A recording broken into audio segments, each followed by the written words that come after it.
Hi guys. సాధారణంగా బెంగళూరుని ఒక IT నగరంగా అనుకుంటూ ఉంటారు. కానీ ఇక్కడ అనేకమైన ఆధ్యాత్మిక ఆలయాలు, అద్భుతమైన ఆలయాలు ఉన్నాయని మీకు తెలుసా? ఇస్కాన్ శ్రీకృష్ణ దేవాలయం. ఇది ప్రపంచంలోని అతిపెద్ద కృష్ణ ఆలయాల్లో ఒకటి. అందమైన నిర్మాణం, తోటలు, భక్తి కార్యక్రమాలు ఇక్కడ జరుగుతూ ఉంటాయి. తర్వాత గవిపురంలో ఉన్న గవి గంగాధరేశ్వర ఆలయం. ఇది రాతితో చెక్కబడిన శివాలయం.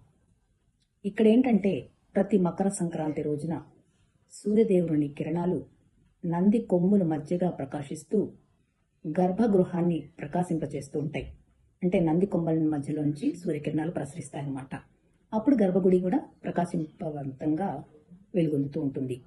తర్వాత టిప్పు సుల్తాన్ ప్యాలెస్ దగ్గర ఉన్న కోట వెంకటరమణ ఆలయం.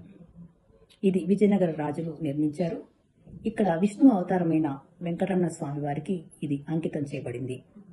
తర్వాత హనుమత్ నగర్లో ఉన్న స్వామి దేవాలయం. ఇక్కడ మురుగన్ స్వామి వారు కొండపై వెలిశారు. ఇక్కడ నుంచి నగరం చూస్తే ఒక అద్భుతమైన దృశ్య కావ్యంగా కనిపిస్తుంది.